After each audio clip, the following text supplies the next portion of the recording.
Okay, the next talk is going to be presented by Tajmade Afonja about towards biologically plausible and private gene expression data generation.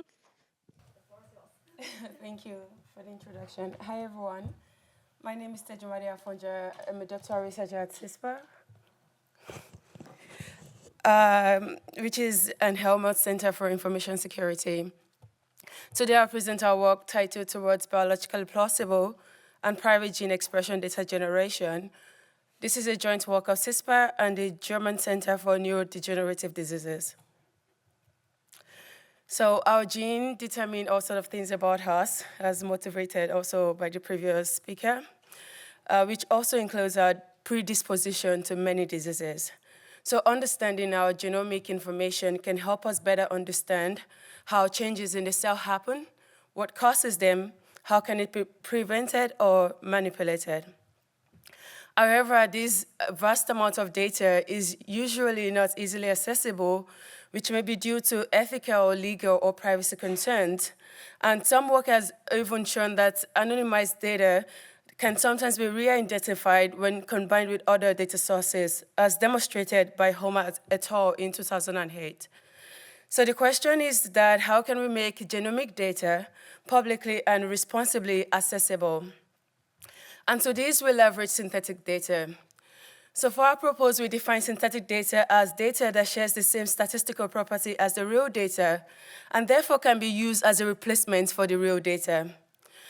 The promise of synthetic data is that none of the record in the synthetic sets can be re-identified or linked back to actual people in the real data. But several work has also shown that this is not usually the case, and sometimes synthetic data can learn too much from the real data and thereby compromise the information. To circumvent this, we go to differential privacy, which is a mathematically rigorous framework that allows the sharing of statistical information in database without compromising the user's information by protecting it. So let's say we have a database D with a person's information, and then we remove their data to create the D prime or D hat here. The differential privacy guarantees that an adversary, by just looking at this output from the randomized algorithm, cannot tell whether the user is in the data or not. And in order to upper bound this knowledge that the adversary can gain, or we use epsilon, in which the lower the epsilon, the higher the privacy protection offered. And in this equation, delta is the probability of the algorithm, or mechanism rather, breaking down. So our contribution in this work is that we provide the first comprehensive and systematic analysis of DP generation method that is applied to real-world gene expression data. We investigated 5 diverse private generative models, from simple density estimation methods to more complex deep generative models. And we evaluated these models on a holistic set of metrics targeting 3 principal axes, which are the downstream task utility, statistical property, and the biological plausibility. So the methods that we investigated can be broadly categorized into 2 based on how they do DP sanitization. So for example, we have the run-Gaius method, which transforms the data to low-dimensional space and add noise to the statistics, such as the mean and the Gaussian distribution that is used to learn this, the Gaussian model. So, and while the private PGM and PRIFSyn, they learn low-dimensional marginals and add noise to these marginals, whereby the synthetic data is generated. The other class of models, which are the deep generative models, there we apply DPSGD, which literally iteratively clip the gradient of the model to bound the sensitivity and also add noise to it. So moving on, we considered different kinds of evaluation in order to holistically assess this model, because this is something that we found as gap in a previous work. So we considered statistical fidelity that looks at the marginal distribution statistics or joint distribution. We also considered how well the synthetic data can be used for a specific task. And in addition, we considered how well we can use the synthetic data for the domain-specific task, which we call the biological plausibility. So for the task utility, we train a machine learning classifier to predict the class, which is the disease in our case. And then we do the same for the synthetic data that is generated from the different models and compare the performance.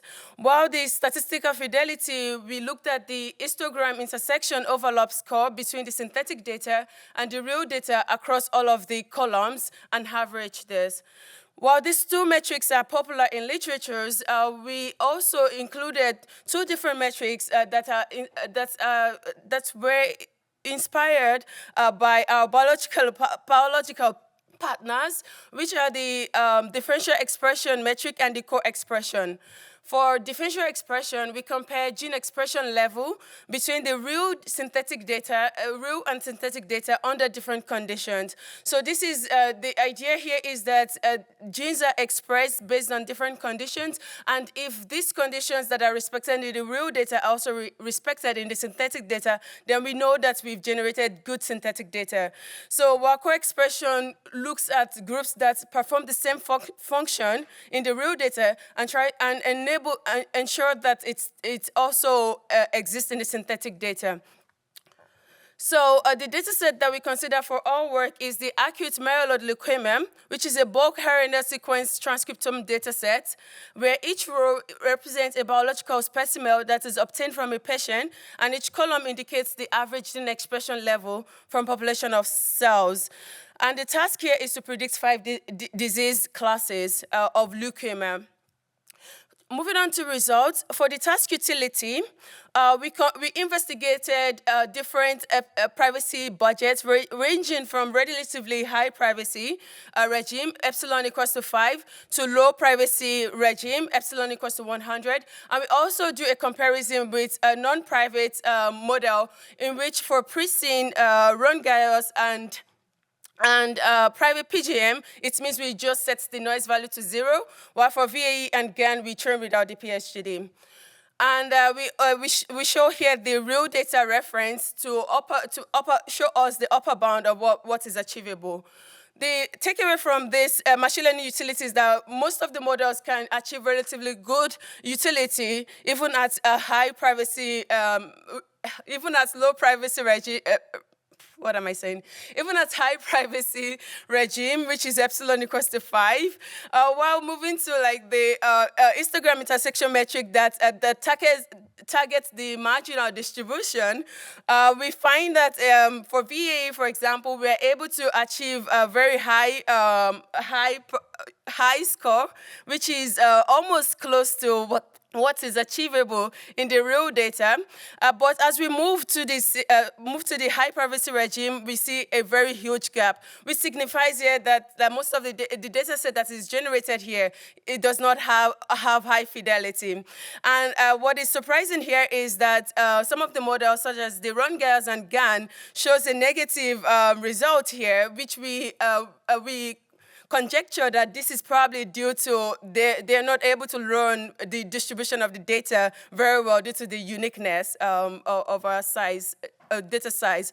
So the biological plausibility metric here shows here that in the non-private, some models are able to achieve very good DE gene expression by showing by their high score here, but as we move to the to the high privacy regime, we find that this is generally not the case, and in fact, so private PGM here outperform the model shown in the non-private to be the highest performance. But this also shows a lot of false positive rates in which some of the expression value that is being shown to exist in the synthetic data does not exist in the real data.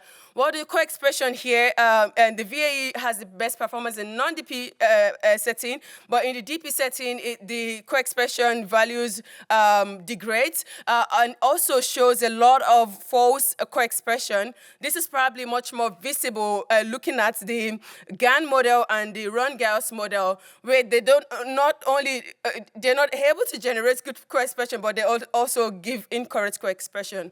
So to summarize our work here, we looked at different metrics to better understand how well the synthetic gene expression data that are being generated. And we find that even though the machine learning task utility, which is mostly used in the machine learning world, are generally good for this privacy setting, but they break down when we move to domain-specific metric or like statistical metric. So which shows that we need a broad set of metrics to faithfully assess the generated private synthetic data, and we also need to develop better models that understand the domain that such as like here we're looking at the gene expression data, and so that we can better make progress in that domain. And of course, we need bigger data sets because here we use a very small data sample. So thank you so much for listening. You can find our paper and code linked by scanning this QR code. I'm happy to take any questions. That was a rush. Thank you so much. Nice. Thank you so much for staying on time. Any questions?